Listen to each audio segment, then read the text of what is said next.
You are listening to episode 52 of the Underhook Show. My name is Steve, as always, alongside my co-host Chris. Chris, how you doing on this Wednesday evening? I'm good. Rain's decided finally. Ready to talk wrestling with you as always on a good Wednesday night, my friend. Hell yeah, man. Yeah, they're definitely playing spin the wheel with storm advisories in the area, so I hope everybody, if you are listening, you're staying safe. And if you are in the Midwest, and then just in general, in whatever part of the world you're at, saw some of the rain was making it to the World Cup games up north. So yeah, hope everybody's doing all right. I know I am, and I'm here to talk about the latest edition of AEW Dynamite with my friend here. Before we get into that, I guess our general thoughts on what we have been watching recently, and the G1 lineup has been announced. Be there.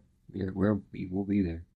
Yep, sure plan on it. Got my tickets, and just looking forward to just getting back to a wrestling show, even if I don't think this is the most exciting lineup. Just because it's been over a year for me. I can't even tell you when the last show I actually went to. Might have been. Was it new? Was it the Tanahashi final match for both of us? Or did you go to one cent? To be fair, it might have been. I honestly do not remember. It might have been the last wrestling show we hit up. Yes, I mean, that'll be a good 15 months after the fact. I think. Wait, no. If you count the Squared Circle Expo show I went to. Yeah, that counts. Yeah, so I did that. Yeah, it doesn't matter where, how you saw people working sanctioned matches in person. So yeah, so that would be. I think that would be the last wrestling show I went to. Was right there. I guess we could start with this because we kind of hyped it up at the end of last week. I'm genuinely shocked with the lack of guests. Not that I'm disappointed, because I know sometimes people are always fantasy booking like half the field being like AEW guys, right? I just figured with them touring so close together with Forbidden Door, and then this taking place in the States just a couple weeks later, we might have had some more guest involvement. But this being a month-long tour might interfere with all-in plans for whoever Tony Khan's trying to book, and they try to get as many people on the big show as possible. Yeah, we did talk. We did talk about earlier before we got on. But there's six open spots, 8 open, whatever. There's four open spots. Yeah, and there's going to be play-in matches for each of them. We can start there. Oh yeah. So whoever wins Taichi versus Yuto Ice gets into the A block, and whoever wins El Phantasmo versus Ryohei Oiwa gets into the A block. I figured. You know who I'm rooting for, and yeah, I was gonna say I figured Yuto Ice would get into this tournament. It seems weird though, just because Taichi seems like one of those guys where he's a shoe-in for tournament stuff, and at least I remember watching the Tanahashi match last year. Like he was in the mix, so to speak. But yeah, I feel like they're pushing the Knockout Brothers, even if I don't mind them as wrestlers. I just don't like their structure and tag matches I've seen, because they don't feel like tag matches. They just feel like two singles matches happening at the same time. Yeah. But that'll come with time. I mean, there's still like Yuto Nakashima, I believe, when he was like, that was his name when he was a young lion. I mean, he just graduated. Oscar Loiba as well. Like, these are young guys coming up together, but I think so. I'm gonna sound dumb, but Oscar's the other guy in the. Yeah, Oscar's the tall German dude. Yeah. You see, I didn't know that. I just knew they were Knockout Brothers, and they lost the tag belts, unfortunately. So.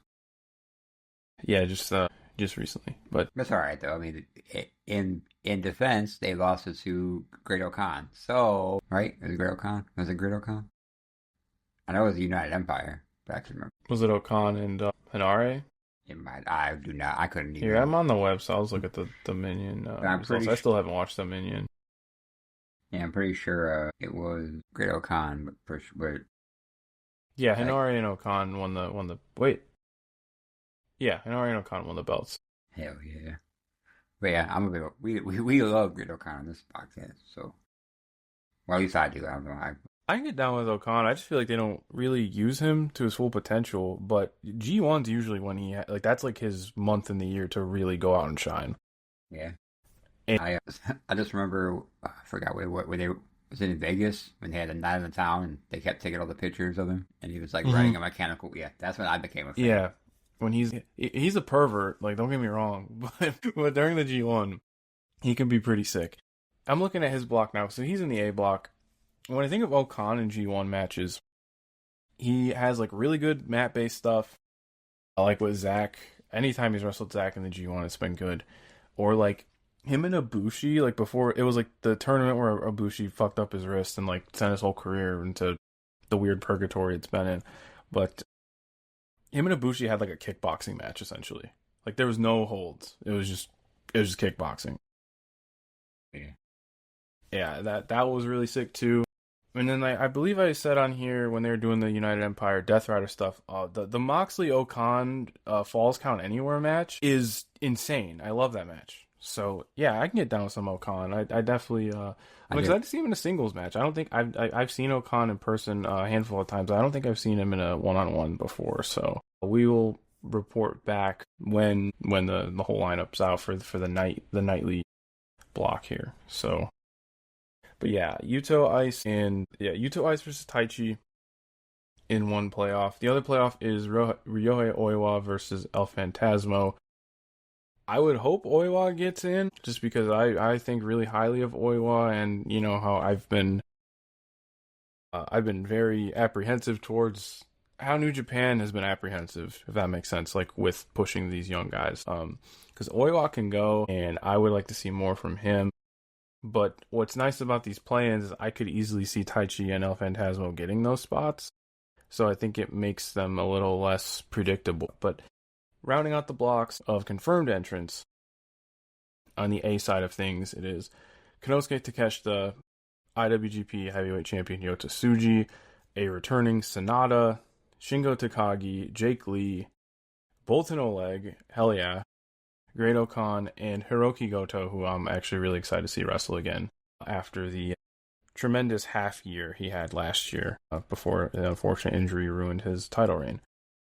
Then on the B side of things, as we alluded to, the other Knockout brother, Oscar will be wrestling Yujiro Takahashi, and the other play-in on that side, this actually seems like, you know what? Did I get my wires crossed here? It says Oiwa on the website. It says Oiwa's in both play-ins, but that can't be right.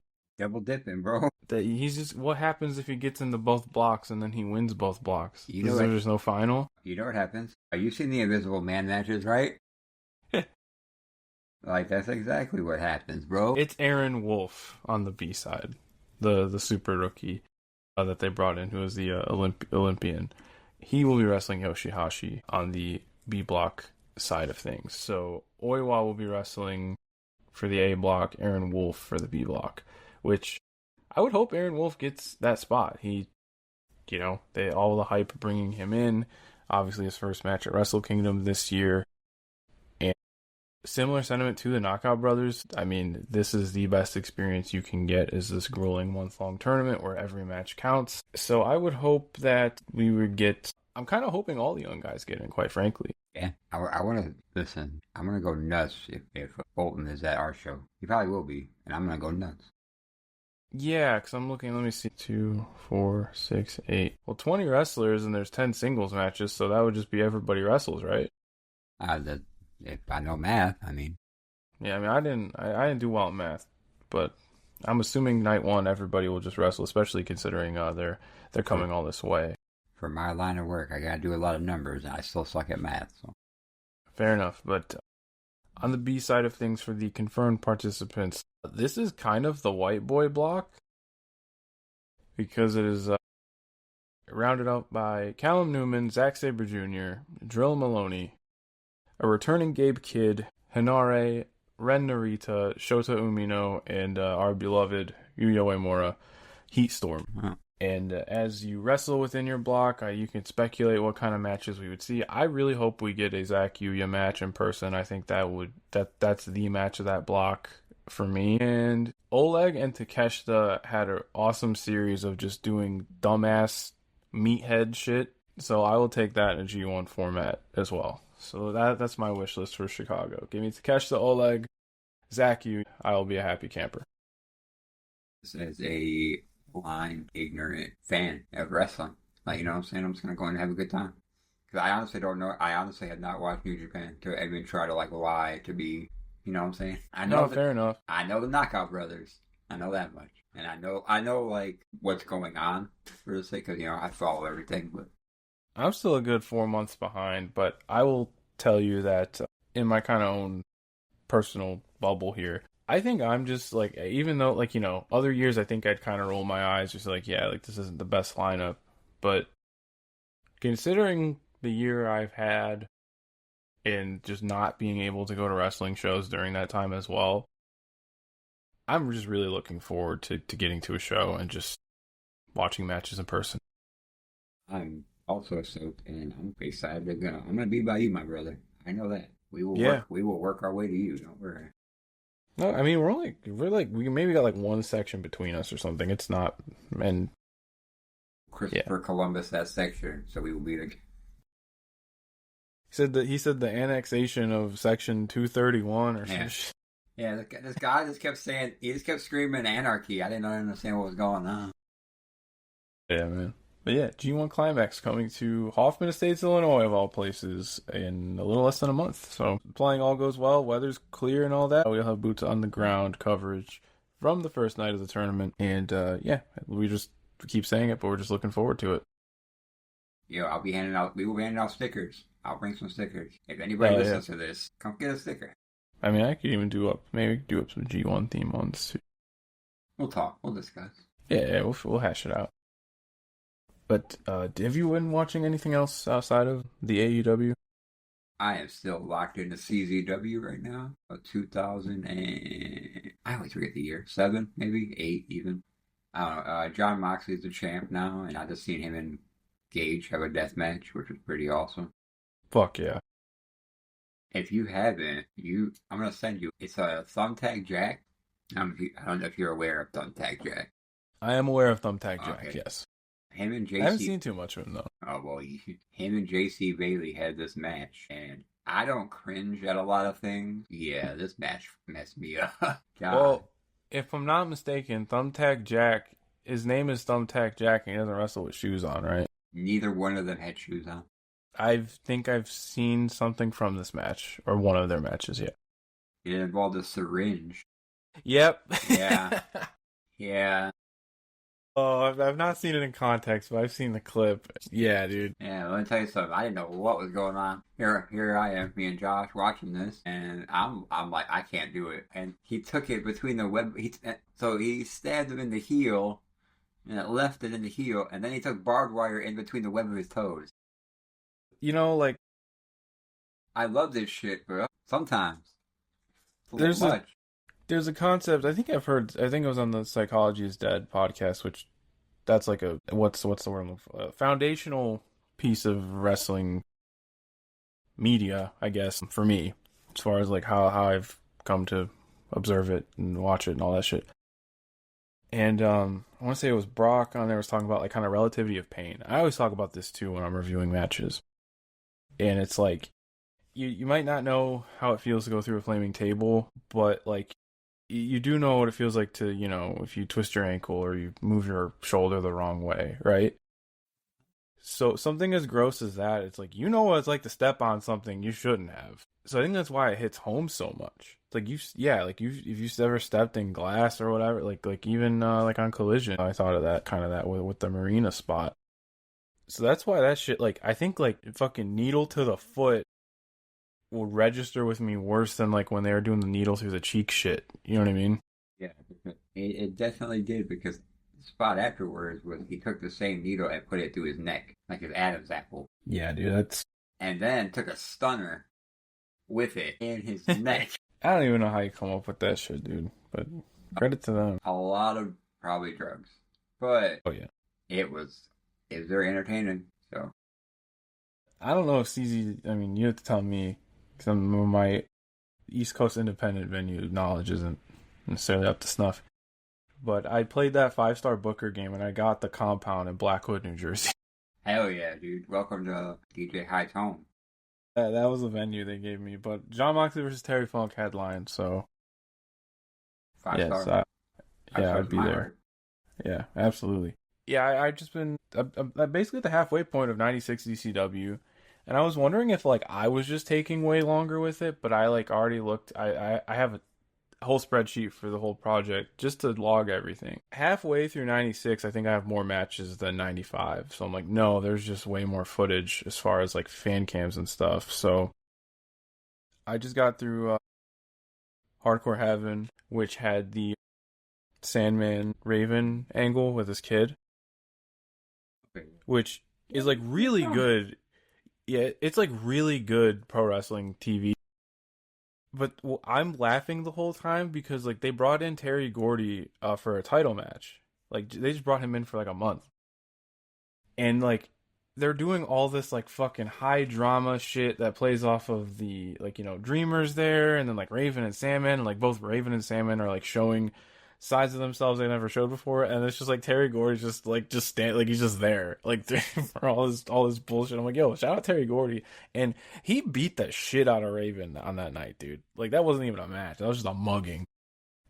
But yeah, I'm like halfway through 96 ECW, and I crammed Collision just 3 matches before Dynamite went on the air because I completely lost track of time today. But you said you watched Collision, correct? Yeah. All right. Well, then meet me in the middle on these because I'll share with you what I watched. I watched the Kenny Bad Dude Tito match that opened. I thought Kenny looked good. Yeah. For what it was he hasn't wrestled, so he needs get the wheels turning. So they're good, and I like Bad Dude Tito now. I mean, I really liked him, but Yeah, I like Bad Dude Tito now for a few years. I think I got put onto him through New Japan Strong, like during the pandemic and shit. seen him. I think I've only known on. I think I've only seen him on AEW. Like Like just when they brought him in for like guest stuff like this. yeah, I think he was on an independent show I watched once too.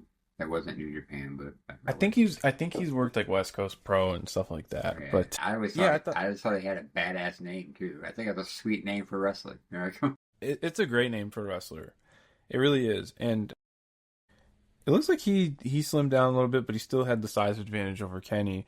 But what surprised me is how Kenny was like blowing through his power spots, like nothing. So I'm like, okay, he's getting ready for this kind of last run here because I'm starting to believe he's winning that belt.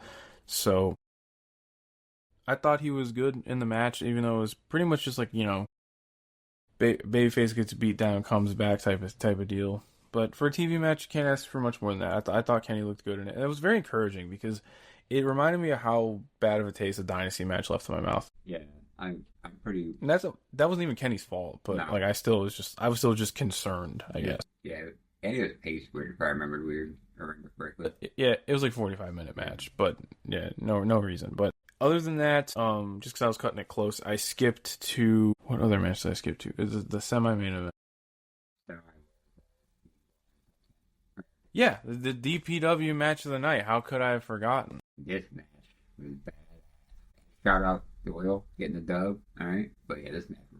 Yeah, I'm glad they got to it. At first, I was like, wow, like they're just doing this like kind of unannounced. But then I'm like, have to remember, a lot of people watching this match probably aren't aware that they were a tag team. But the chemistry was clearly still there. I thought Jake Doyle did a wonderful job basing for Bailey. He even made the most of like where he kind of lost his balance. He caught him for the powerbomb on the outside, and when he knew he was kind of falling backwards, it looked like he was like trying to swing Bailey into the announce table, and it just looked really like messed up. Yeah. I do have a question. Before we take 10 minutes for Dynamite. It has something to do with this match. Yeah, I gotta take too much more time on this because my thoughts on the main event were like fun but just too long. But I'll elaborate on that slightly. Yeah, Jake Doyle, Mike Bailey, really fun TV match. I recommend going out of your way for that. And I just felt bad for Speedball because he's like getting his ass beat by Jake Doyle, and Kevin Knight's on commentary talking shit. And I'm like, dude, like you need better friends. Getting it all in. Like both your old tag team partners, man. Like, you need better friends, dog. Like get this guy some reliable partners here because bro, that was bad. That was a bad look. Bad off. Yeah, good match though. Fucking awesome. DPW shot. Yeah. Yeah, that main event was wild.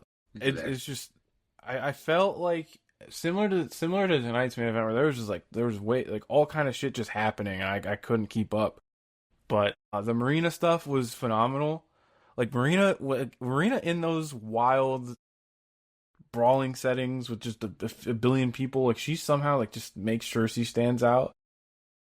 I thought She's definitely the leader of the group. yeah, Marina's badass, dude. Like she's still great. Like she does not get her due. Like slapping Claudio to put Dora in the swing. Yeah, that shit was awesome. I thought she was good tonight, even though she didn't really fight anybody. But she did some things that I'll talk about later. But I think the coolest part of that whole match, though, and this was honestly for all the crazy shit we've seen on AEW this year alone, and all the multi-man matches like this that they've booked, Claudio walking up the steps while Moriarty had the octopus hold on him, and then turning that into an air raid crash through a table. That's like action figure shit, dude. That was ridiculous, man. That was so awesome. There was moments in that. Maybe if I watched it back and like really took my time to pick everything out, maybe it's worth a rewatch. But yeah, not bad. It was just for how long it was and all the moving parts, it was just hard to keep up with. But it's cool seeing that they're, when they're doing these kind of block tapings or where they're in the same city and they're running Collision the next night. Collision feels like it's had some juice to it over the last couple of weeks. Yeah, that's Collision. I'm definitely liking it. Yeah, same. We'll talk about that as we get into it. But let's get into it. Hell yeah. AEW Dynamite, June 17th, 2026, from the Smart Financial Center at Sugarland in Sugarland, Texas. Cool venue, had the amphitheater look to it. Something about those LED strips on the angled walls just kind of, like, I thought looked really nice. Yeah, it made the Death Rider entrance look badass too when they were coming on. Absolutely. A cold open here with the craziest looking group of dudes in pro wrestling right now. Dream block rotation. Yeah, there's so much going on here because, like, so for context, this is Don Callis' family. Let's start with the man himself. Don Callis was like wearing a tie without a collar. Damn shit, bro. His collar was wide open, but he still had the tie on. Like, bro, like pick one. Pick one. You don't need to. You got all these people. You got you got fucking Trent looking like he's out of Miami Vice. Yeah, you got Miami Vice Trent next to our guy Lance Archer. Swag Lord. He said, "I'm not getting in no damn cage. I'm just gonna stand here and look sick." I'm collecting a check, and as you should, King. Then, like, Lance Archer fades into the White Boys. And Brian Cage had, like, candy striper pants on with the giant medal. And a belt. And then Andrade's still got belt does he have? I have no idea. Maybe he won some, like, weightlifting competition or something. That's the only thing I could think of. Alright. Yeah, he was actually in the Steven Spielberg movie, so maybe something from that. But Andrade's doing Peaky Blinders. Fletcher is wearing a pink suit. MJF's got the Burberry print all over print. Like this just looked insane. Everybody looked fucked up in this. Sarah been at that one. Yeah, we had El Clone, but no Hechicero. CMLL involvement on Forbidden Door doesn't seem likely, which is a shame. They did announce Takeshita and Hechicero are teaming up, though, I think, in CMLL. That'd be pretty cool. I think they announced that. Because I think Fletcher tweeted out, he said, "Can someone give me your Hechicero's phone number, please?" I thought it was funny. Yeah. So then the fantasy draft began. And if I can get this right off the top of my head, drop my phone. Hell yeah. MJF, Kevin Knight, Kazuchika Okada, Jake Doyle, Andrade. Did I say Kyle Fletcher yet? If you did, you did now. Kyle by God Fletcher. Kyle Fletcher, Andrade, which stacked team. But my whole issue with this is I'm like, I don't know if a lot of these guys need to be inside a cage when they're just really good wrestlers, but that is the. I'm excited for something in this match. Well, yeah, Jake Doyle, but him against a certain somebody in this cage, yes. And it was the best part of this damn match tonight, the preview tag. I have a problem with them doing this. Me too. And 100%. then doing it. Why'd you do it tonight then? You could have. Yeah, because You could have did a tag match like a 2-2, Yeah, yeah. yeah, or something. Like, Briscoe and no pun intended. somebody versus MJF and somebody. If Briscoe and Jake Doyle have singles yet, I feel like that sounds like a Dynamite match to me. Yeah, I'm with you. I would have not done a 12-man tag only to do this in a cage, because it's like, especially with the style of the match, it's like this is going to be one of those things where everybody's flying around at all times. So I don't get it either. Yeah, I don't see anything. I don't see any matches in the database when I put their names. So yeah, nothing. Yeah, because I mean he did just come back, to be fair. Yeah, so far, yeah, there might be nothing. I would want to see that though. So you're gonna give me that. Yeah. Yeah, same. Impromptu Kenny Omega squash to kick things off, which I was cool with. I think that's a really nice way to capitalize and also just remind people, maybe if they weren't watching Collision, so like, yep, Kenny's in ring shape. He's good to go. And I didn't mind him just squashing Tony Nese, who also hasn't been on TV in a while. Smart Mark bump on a V-trigger to the floor. My man's on TV finally. So Yeah, in the red suit. Somehow he looked like he could have been like stood out in the Don Callis family with all that crazy swag on. he could have, but he ain't. He ain't. You stay far Nah, away. dude. We don't need you. Yeah. We like you, but Afterwards, I was surprised that Zach was here already. I was even more surprised that he did not get any promo time, but I figured that he would be in some sort of match on Collision, which was confirmed. The weird thing to me is that they weren't just teasing like a 3-on-3, because obviously Jungle Boy was out there too.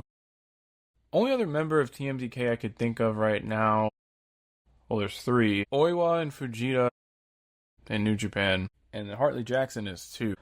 But I'm not sure if Hartley Jackson's full-time or not, like Oiwa and Fujita are. So they could get a 4th person, maybe on Go Home, but I just assume we were going to do 3-on-3. And if you're wondering where Shane Haste was, because Mikey Nichols was there, Shane Haste is in Noah, and he was champion, right? If he's not at the moment, he just was. About to say, I remember they just had an earthquake in one of their shows too, which sounds insane to me. Yeah. But I keep up with. I like Nichols and Hayes. I like them in NXT, so fuck with them here. Yeah, I mean they're like kind of textbook steady hands. You know what I mean? Good tag team whenever they're together, and good single stars by themselves. Yeah, I remember there was one G1 where Mikey Nichols like busted his head open with a shoot headbutt on the first night. My guy, my kind of guy right there. Yeah, that was a couple years ago, but I think that I just wanted to clear up why it was just Nichols and Bad Dude. I would love to see them get either. I mean, Hartley Jackson's kind of had a quietly good New Japan run since he signed. He was like a Japanese Indies guy for the longest time. Felt like Fujita's a junior heavyweight, so I don't know what they'll do with him. Wouldn't mind them bringing Oiwa over. I think you could do a lot with Oiwa if he did do like a couple weeks here. Especially like if you want to stick in with Moriarty or Garcia, they could really do some great stuff on the mat. But until we get that Elite versus TMDK preview tag, it's only speculation. No, not yet. I was actually, speaking of the Bucks, then we got the recap of the Dogs beating them. They're racking up wins up until their announced Forbidden Door match against Cage and Cope, which would have been a lot more forbidden had it took place last year, but such is the case. Unannounced Bro Dito reunion against the team I was really looking forward to seeing how they would, like, what their dynamic would be, that being Death Rider's selection of Jon Moxley and Daniel Garcia, with, of course, Marina Shafir in their corner. Garcia was so good all night at stooging, both in and out of the ring, and he was just great. Like, when he was getting the heat early, kind of like the kicking up dirt with his boots and the bandito, and just being a shithead with the dancing and the chops and all that. I talked about with Yuta last week. Garcia is another 5-tool player, and I know like you always get these weird kind of Twitter rabbit holes of people being like, why do they even use Garcia and Yuta? And it's just, I don't think those people get it. This is a perfect example. He did everything he needed to serve the match, and if you put him in a main event, he would do the same. But I was not shocked with the result of this match. I was just shocked with the direction they took. Because I figured one of these two would challenge Moxley, but I just assumed it was going to be Brody. That's what I thought too. I'm not mad at spoiler Bandito challenges Mox for the title, but I wasn't mad at either one. But I thought it was gonna be Brody too. Yeah. But I guess in the concept of Forbidden Door, even if you're not doing interpromotional things, Moxley Bandito is a really strange matchup, like stylistically, almost in a not exactly in a similar way, but how you wouldn't necessarily clock like a Zack Sabre Jr. Omega match, right? It's like you're putting Moxley, who's a lot more on the gritty, violent. He's John Moxley against Bandito, who's always like he's like one of the fireworks wrestlers in that company. So it'll be interesting, I think. But I did like this match. I for some reason I felt like this got a little long in the tooth, despite how much I enjoy all four wrestlers. I honestly don't think they really planned many matches tonight. I think they had two planned for the whole night. So a lot of these were just thrown together at the last second, which I'm not mad about. But Mm-hmm. Yeah, it felt like they just kind of said, "Yeah, do your thing," which I didn't. It's not like I didn't enjoy it, but maybe I thought they missed their peak a little bit. I was also thinking during this match, if you keep Death Riders and Brodito within like the same orbit for a couple of months, I think you could easily do Bandito Garcia at the next Ring of Honor show. And I feel like it's kind of rite of passage for Garcia to win the Ring of Honor World Championship.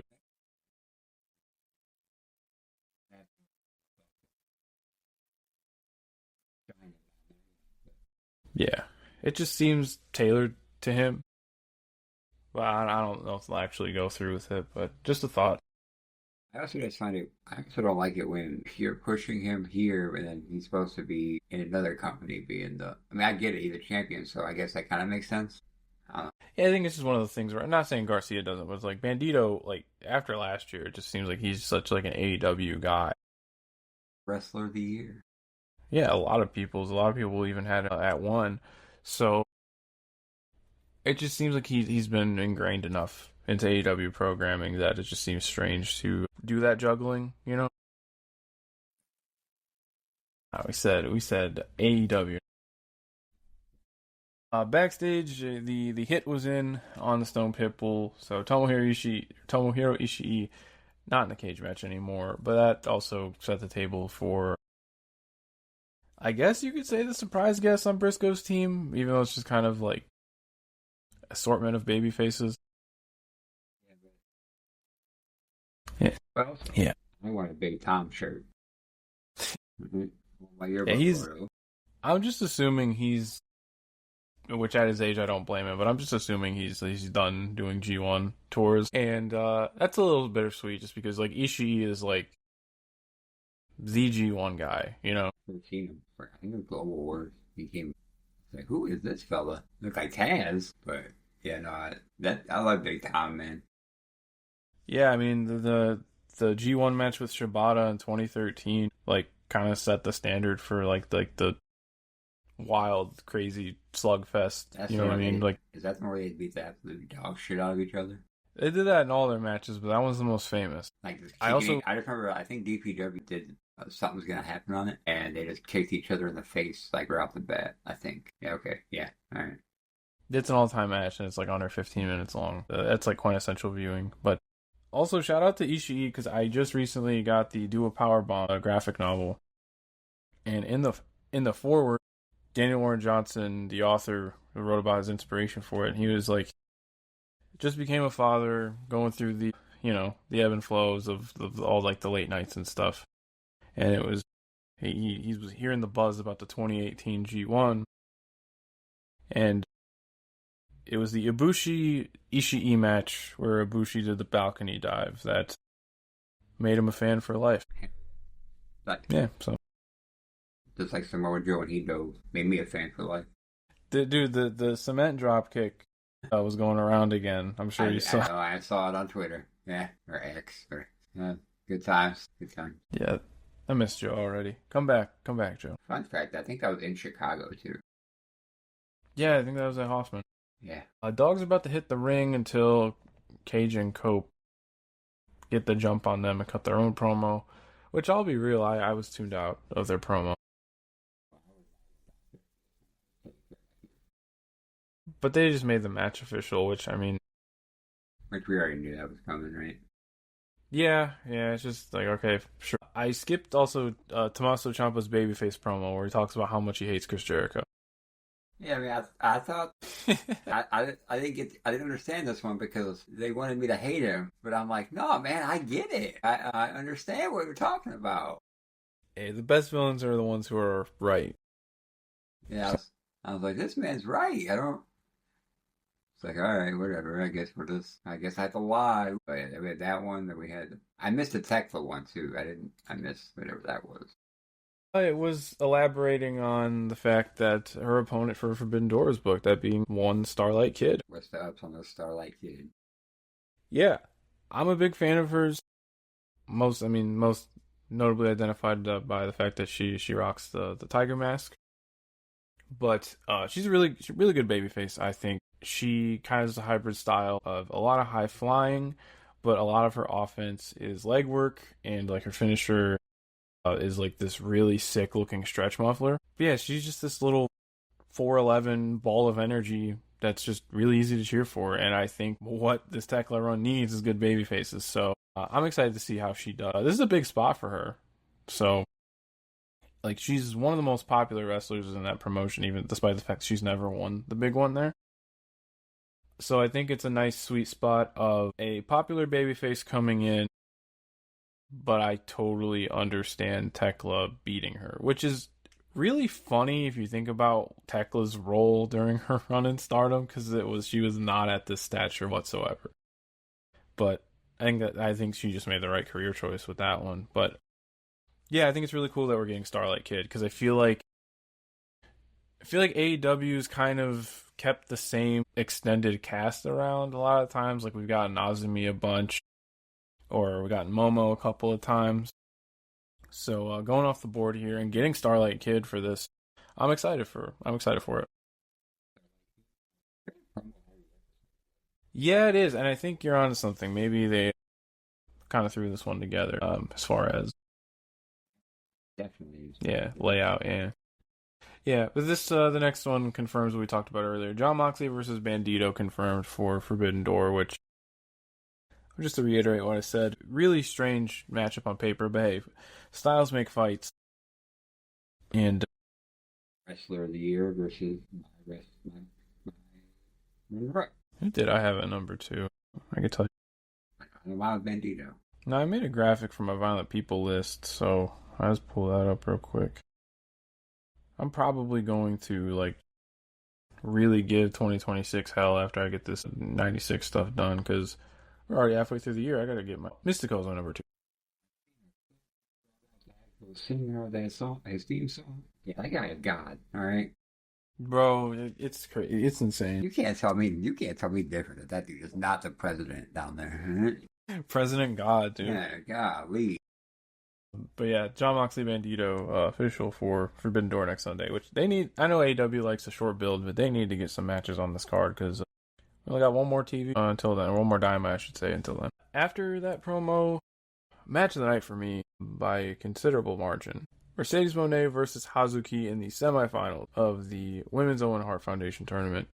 Winner faces the winner of Athena and Maya World next week. And this is a big match Moné, man. Like, through and through. Like a pay-per-view, are you? Yeah, this is a big match Moné. But Hazuki also. So. Yeah, and this is the third or fourth time that they've wrestled, and I could just tell Moné loves working Hazuki, and to get her in the spot on television I thought was really cool. And credit to Hazuki, she was able to win over an American TV audience, and this was only her third match on AEW. And the thing with Hazuki is she's like the Energizer Bunny. Like, she is just one volume, one speed, go, go, go, which I mean, like, you know, when she hit 3-4 topes in a row, I'm sure she got the message across.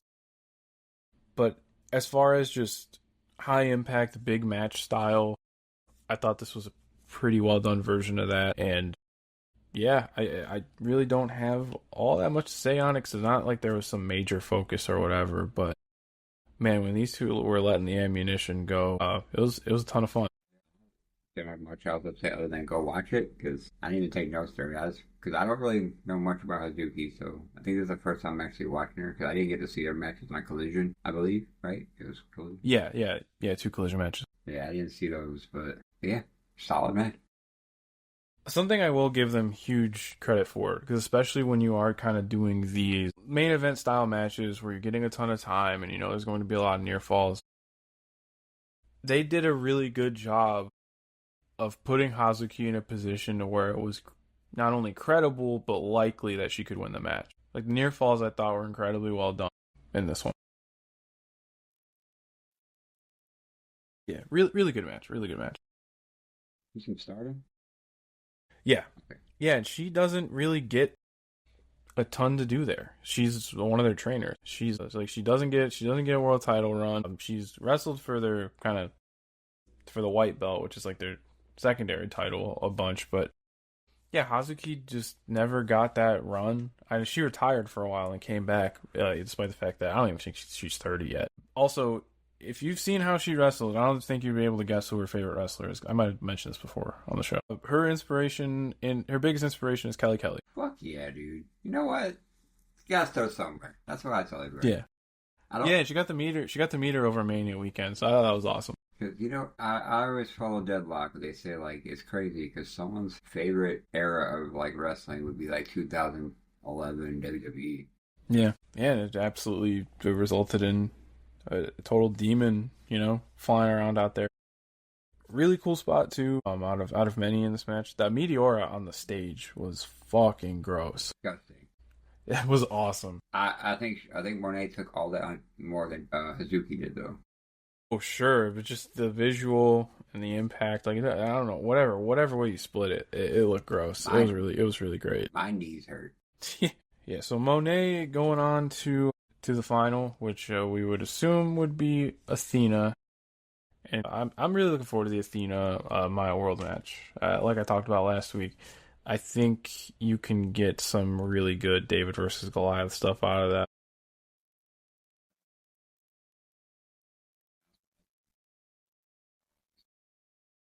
Yeah, dude, Zack Sabre Jr. versus Adam Priest. Yeah.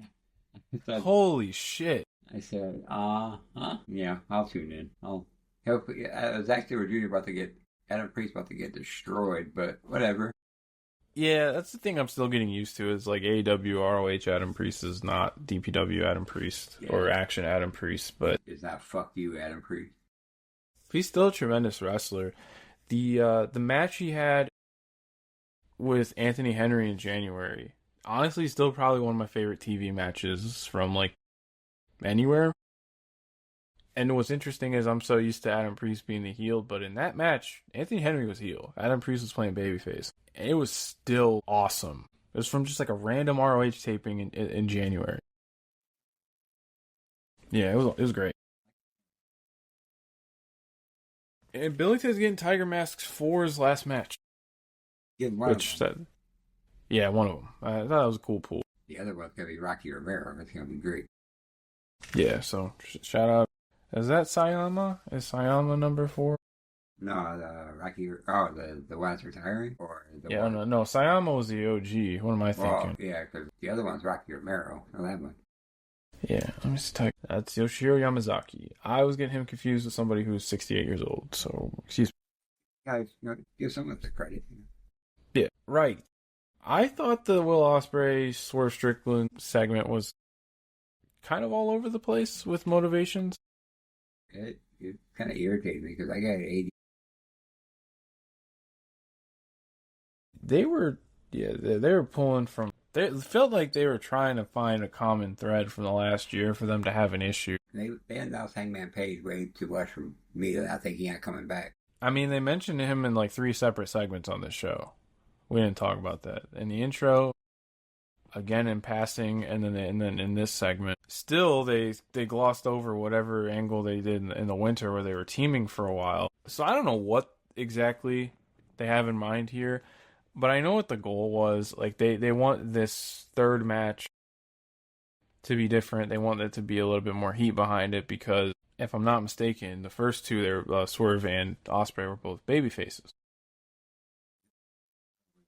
I know. Yeah, the first one was for the belt. So this one, obviously, Swerve wants to get back to it. Osprey's just trying to fulfill destiny at this point by getting the big match at Wembley. And I think they just wanted to drive a wedge between them just to make this a little bit more heated. Which I don't mind. I just think the execution was a little loose. Right.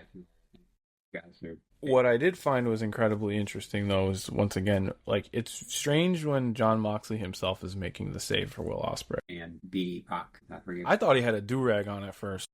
Oh my God, I would lose my mind. He looks like I thought it was do-rag Pac just from the hard cam, but no, it was a beanie. You're right. he looks like the Rockies coach, Yeah, Mickey. Yeah, I mean, I don't know. I'm excited for the match. Like these guys always put on good bangers, but this was, like you said, it was all over the place. Death Riders come out and make the save. I was talking about Garcia being such a great stooge in and outside the ring. I thought he was a wonderful stooge in the next segment because, like, Ospreay's essentially got him in a chokehold, and Moxley's calming him down, and, like, Garcia's nodding in agreement to what Moxley's saying, like, while he's being choked. And it was just really good stuff. Moxley, of all people, though, I really like what he's doing in this role of kind of this, I guess, mentor. To where, like, yeah, it's just words. Like, don't lose control. Because what's great about this, as much as we were on, like, the whole waiting for somebody to turn on Moxley, I mean, this is your first defense for when Will wins the belt. It's right there. Because even he said in the promo, he goes, no, I didn't forget. I didn't forget or forgive the Death Riders, but I let it go. I need to be better. So when he does win the belt, well, then it's time for your final test. Let's see where this goes. It's been a while. This is Ospreay's time at Wembley, but where does this part go here? Him grabbing him by the ears though had me dying laughing. Looked like Garcia had like a do-rag on, but despite the fact that he's rocking a buzz cut. I would have doubted that Garcia would be rocking a do-rag, alright? No, not at all. That lines up. That part lines up a little bit. Then we got the return promo from Jericho. They're gonna have an in-ring segment on Collision. It's good. Don't tack that on the first 20 minutes of Dynamite ever again. Yeah, please. Okay, then we got the whole rollout of both teams for this blunt rotation spectacular. Don Callis' new theme song, Banger alert. I stepped away while both teams were making entrances, I'll be real. Is that some banger? Better than it's actual music. Sounds like some Yes. Sounds like some 80s WCW shit. I'm all about Oh, that's awesome. Yeah. So this will also be the lineup for the big cage match at Forbidden Door. MJF with the hired guns of Andrade El Idolo, Jake Doyle, Kazuchika Okada, Kevin Knight, and Kyle Fletcher against the conglomeration with Konosuke Takeshita and Darby Allin filling in, which you get to interweave the Takeshita Don Callis family drama and the Darby Allin Kevin Knight feud into this match. Yeah, that is a good. Speedball would have made sense. I mean, they all make sense, don't get me wrong. But I'm very excited for Doyle to beat the ever-living dog shit out of Darby Allin in this cage, though. I mean, it threw him into the ring post tonight. Oh, it was great. That was the best part of the match. Yeah, I'm gonna be real. I tuned out of this match a lot, so I just think there's too many cooks in the kitchen, especially when you have all these overlapping feuds, and it's like Andrade still isn't wanting to play ball, which will probably play into the finish next week. Because I feel like the whole thing hinges on MJF losing so Briscoe gets his title shot, right? So Andrade either not wanting to play ball or screwing MJF. That's probably what we're coming to with this. But yeah, I mean, lineup on paper is ridiculous. I hope the cage match is a bit more considerate with how it's plotted out compared to this, because this was just stuff happening into like 20 minutes of overrun. I was already tuned out because I looked on my thing. I was like, it's already 9:10. Yeah. I'm sure, like I said, not bad at all. It was kind of like, oh, damn, they made Roddy tap out. But yeah, the Darby Doyle stuff, it was easily the best part of this match. I cannot wait for this cage match. But you could have put Lance Archer in this match. I just want to throw it out there, man. Yeah, they haven't given him much since that one collision match. But hey, we'll see if he's on TV after Forbidden Door, because like I said, the contract stuff saying his deal is up in June, and we're almost in July, so Contract is up. I don't see him going anywhere else. I want him to go anywhere else. I'm tired of that discourse. Keep him here. It's fine. Yeah, I mean, I don't know. I hate the internet. I think I've done a pretty damn good job of staying out of like wrestling discourse, especially since the World Cup started, and I feel good about that. So when I'm like, you guys are still talking about CM Punk and AEW. The minute there's a problem in WWE, they're like he's coming back. Like, no. I think he would retire at this point. I think he would give up at this point. I mean, never say never in wrestling, but I'm just not even gonna entertain it. I'll believe it when I see it, but I think he's still smack dab in the middle of the SummerSlam poster. Like, I don't think he's going anywhere. Yeah. But if anything, no one's talking about the fact that they probably gave him a Saudi show off. So I find getting vacation because he's been going hard. He's been back for injury, you know. yeah, but And his dog passed away. Leave him, cut the massive slack. yeah, yeah, it's easy to go down. It's easy to spiral like that, especially with the internet wrestling discourse. But I don't believe there was very much announced for next week aside from the women's Owen Hart semifinal, which will be the go home show for Forbidden Door. Yeah, nothing announced at this moment in time, so we'll be back to review go home, preview Forbidden Door, and if it sounds like we're kind of lackadaisical in our excitement, it's because, well, this is not the first time Forbidden Door has felt this thrown together, so this is very much, what's the word I'm looking for here? It's not exactly filler, but it's not. We're on cruise control right now, but then again, with the stuff like the Owen, you do get the Hazuki Mercedes match and whatnot. So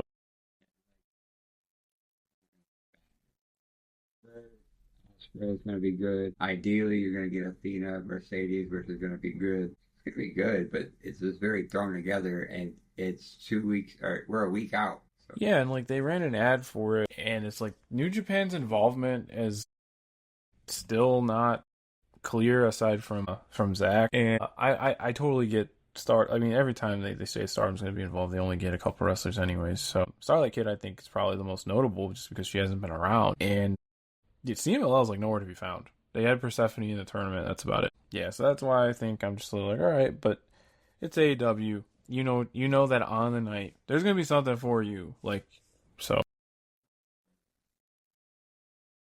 yeah. So we'll be back next week to discuss AEW Dynamite, Go Home Show, preview Forbidden Door. Aside from any AEW stuff, we're probably going to review an independent match that's happening this weekend that you made me aware of. And had I had a little bit of time ahead, like ahead of notice, would have made the trip to this. Yeah, absolutely. Definitely be like, listen, we're going to the toy pit, and then we're going to see some BCW. So yeah, and then like I got friends down there and everything. But yeah, in Indianapolis, GCW, Mad Dog Connolly versus our guy of the year, Heavyweight Hustle Calvin Tankman against Mad Dog.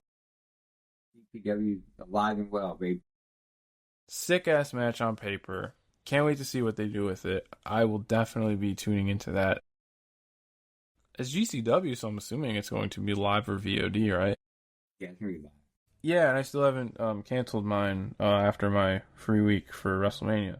So I'm pretty sure I paid for it already because I did not cancel my June subscription. Yep. So I'm sure we'll have our thoughts on that match and then all the current ongoings of pro wrestling when we're back next week. But Chris, you got anything else for us? Anything to plug? Neither do I. So I'll just say, if you got this far into the episode, thank you so much for listening. Hope you guys are enjoying World Cup if you're partaking in that, and a happy Father's Day in advance to my co-host. Thank you. All right. Well, for Steve and Chris, thank you guys so much for listening. We'll talk to you again next time. See ya.